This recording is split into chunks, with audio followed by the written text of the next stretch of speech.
right, back here for match number 2, game number 2 of the title match of the JBT Pac Northwest Doubles. The Oregon team must win this game to force the third and deciding. That begins with Kaylee Heller here up on the left-hand lane. That's a decent shot. Oh, that's better than that. That's a fantastic shot. Let's see if Cameron Schneider can match it from the outside. Yes, all right. Immediate pickup of the action in the atmosphere there as both leadoff bowlers strike. Ava Sakota would love to match. Kaylee strike with one of her own, and that's a decent shot. Oh, decent enough to catch the Brooklyn. Casey Gleason was locked in on the left-hand lane. Let's see if he's got as good a line on the right. 3 for 3 in the title match for Casey. 3 dead flush hits. We talked in the last game, Ryder's been a little bit shaky, but he's got a powerful strike ball himself. Ah, hit it. All right. Kind of a quiet 190 to 161 first game, but game on here in game number 2. For sure. Harry Davis 2.0 back from school. He knows all about Baker bowling in college.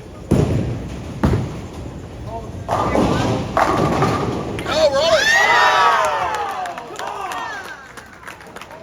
Harry, with the more traditional game, may not get as much messenger action as these two-handers, but he got one there as the slow roller taps out the 10 and gives him 3 in a row. Let's see if Jake can match him. Adams has had a great week himself. Quite a while here this afternoon. Go ahead, he does. 4 in a row for Oregon. Jake Solly looking to make it 4 in a row for his squad.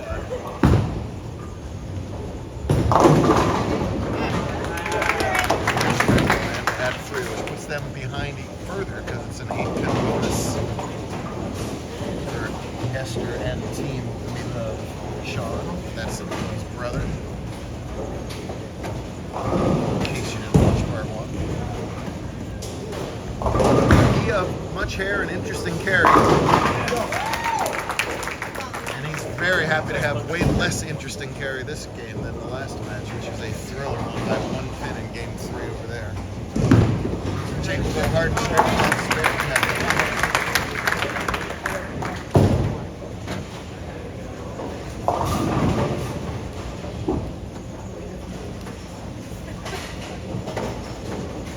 10-time champion in his youth career, Tommy McNeil. Only adult left in the field.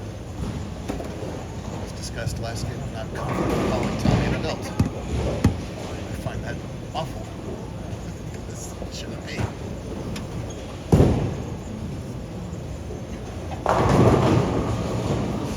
Same basic game that earned him all those titles back in his youth days, just more polished and fine-tuned. Bowling rabbit squads every Monday out on tour will do that to you. Gets that line so long.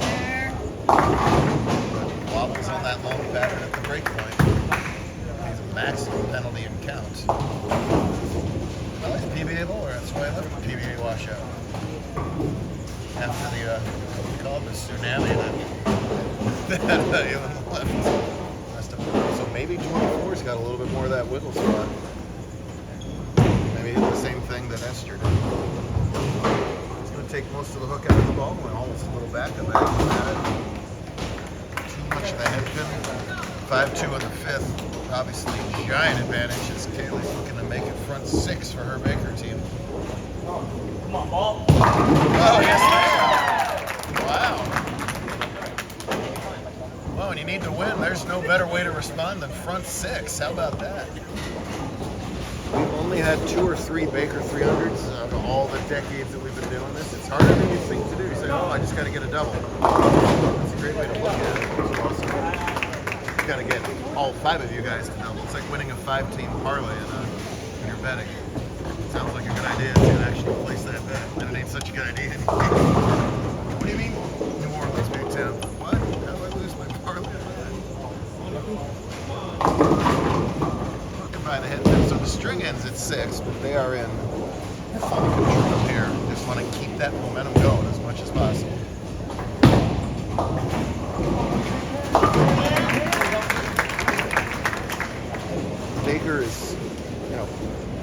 sounds like a dumb thing to say. It's a team-oriented thing. Of course it is. There's 5 of them, but it's a mental flow. It's a physical flow.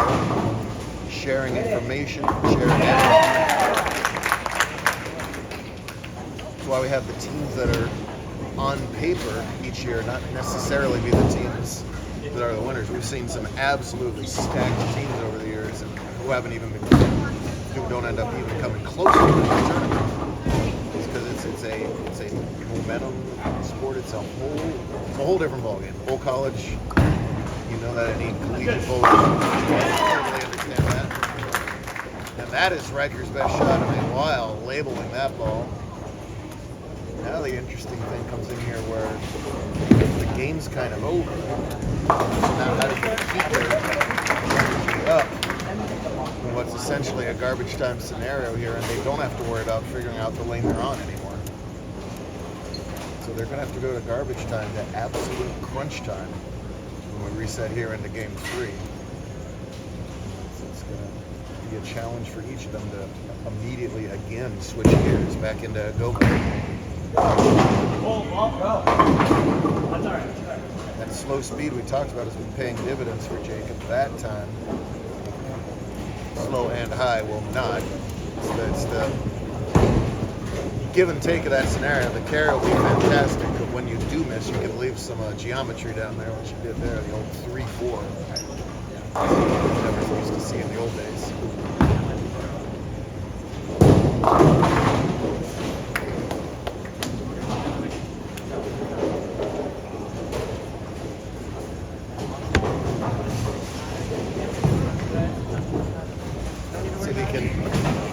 Crowd, keep his personal momentum going. Got to just barely shave that 3-pin on the right.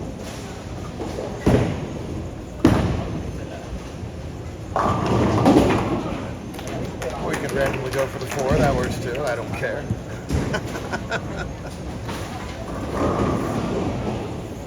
I think he was doing a test shot. Meanwhile, a unique way to convert the bucket for David.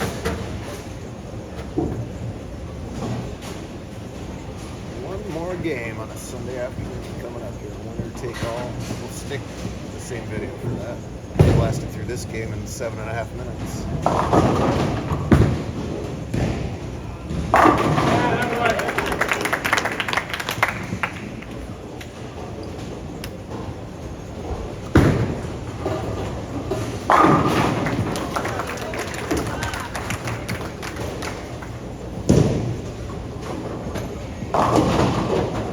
About 3 feet taller than when he first started bowling every day, and I think he weighs the same. He really puts maximum effort into each shot. I feel like he's going to break in half every time he throws it.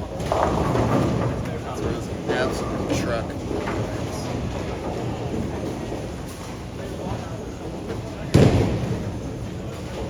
It's a rev rate dominance game right now. That's the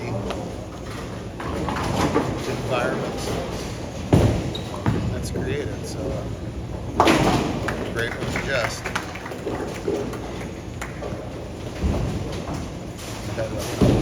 Would Earl Anthony throw a 2-handed if he grew up in the 2010s and still be good? I say yes. No! So Ewan has gotten 4 on a striking ball in 2 radically different ways. You could not have 2 different ways to hit the head pin and get 4 than that. Now, that's a fun split to shoot at, but let's see if he does a test drive, even though he's done with this late.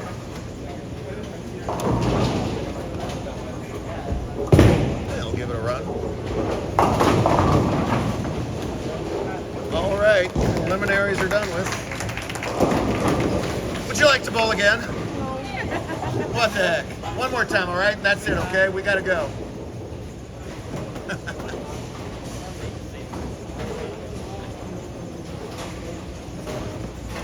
No restrictions on orders at this point. They can change if they want. Now, how well will they remember what they did last time they were on this lane? Communication, memory. If you screwed up, do something different. If you had a good look, the bowling once it's 10 a.m., it's 3:30 in the afternoon. You've got 2 frames left for each bowler. Literally your Sunday punch here. The best 2 frames you can possibly do.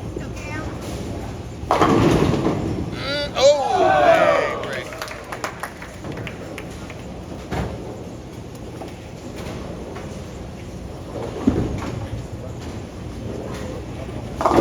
Yes, ma'am.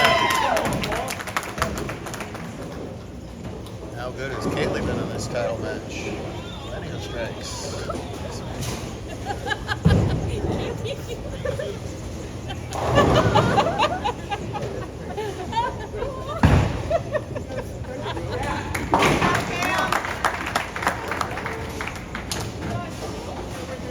She fell for a classic trap. Can Sakota back it up like she did in the second game? Pretty good shot. Just get marks out of those lower average bowlers. That's all they're looking for. Real good shot of one here.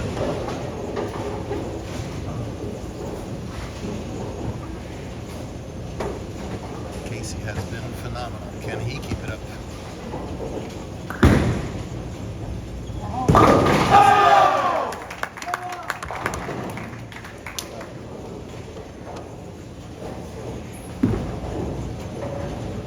Hang on, Ava. No, no.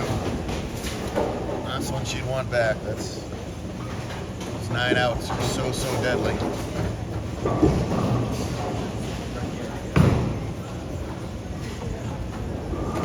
Storylines are set. You know who's hot, who's been struggling.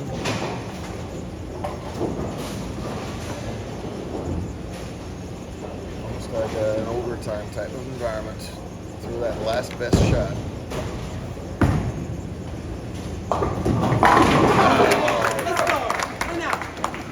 Pretty ball from Harry right there. Let's see if Riker can match it. Ooh, way left. Yeah, it's been happening to him where the ball's been kind of come off his hand early. When you don't have a thumb in the ball, it's got no choice but to go left at that point if you're a right-handed bowler. And then to try and fix that, he's been overcompensating a few times and has whiffed the head pin right a lot. Let's go! Compound that with a perfect 3-bagger there from Casey, Riker, and Harry. Jake and Harry. That's big trouble for their team. But he does cover up the spare. That's important. Didn't lose any count. And he got Tommy up with the approach. Put a hammer down here.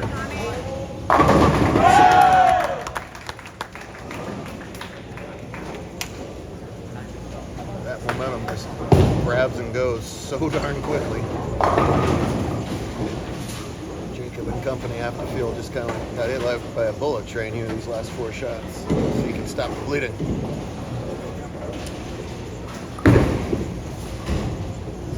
Yeah.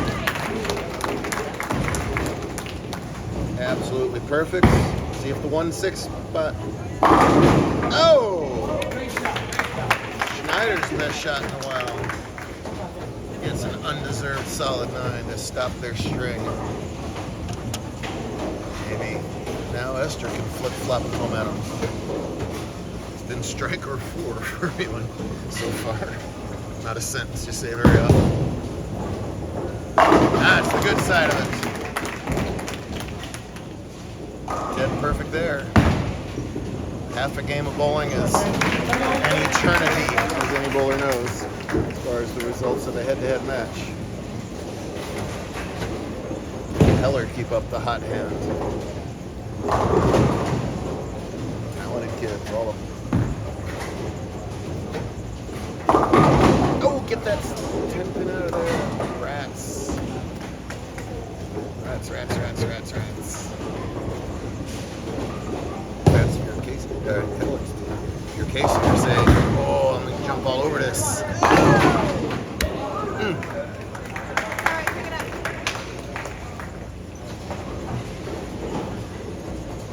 Get you 2 pins if you're Heller here. Well, not going to happen. That's 2 more pins off the scoreboard. Heaven forbid this match gets within a mark again. Right now we're 40 39 pins away from that being the case. Fill frames for Knudsen when she does.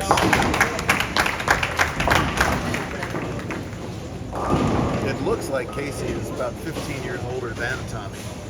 But I've been picking on Casey for that since he started these tournaments. Casey is, don't say it's 17. 18.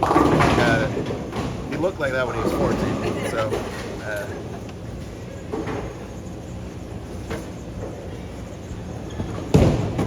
I'm 51 and I can't grow that beard. So I don't know. Power to you, buddy.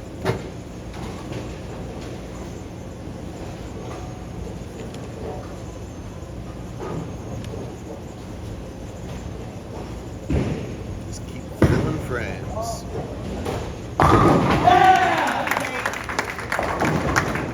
Best way to fill a frame right there. Pretty little X. Harry's done his job. Cheer on Jake and Tommy to finish it off.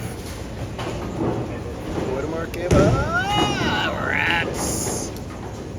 Wheels coming off quickly here, I'm afraid. The best they can do is 198 plus their 8 for 206. That is highly likely to not be enough. I think Solly's going to mathematically end it right here.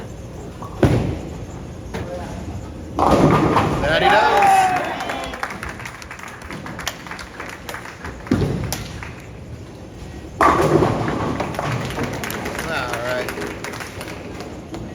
For Riker to finish with a great shot there, but it's going to be a great weekend for Tommy and Jake. Second yesterday, first today for that too. Casey wins his second. Cameron Schneider's going to win his third overall and first career scratch title. Baker's weird though, since you have to have one of those under 170 bowlers. We have a whole bunch of handicap level bowlers whose only win is a quote scratch tournament. Brenner Schmidt, I think he was like 10, beat Harper Schmidt, ASU student, to his scratch title. There you go. These guys will be disappointed with the runner-up finish, but you have to bowl so well to get this far. This is their third best 2 out of 3 match after 10 Baker qualifying games. As old PBA Tommy whiffs the head pin left for the win. There you go. Good time to not need it.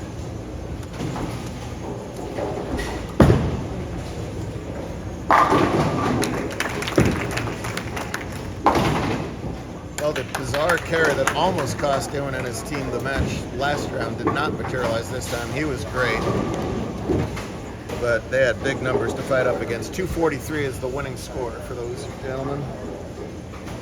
And that's a hard number to beat on what turned out to be a pretty challenging pattern.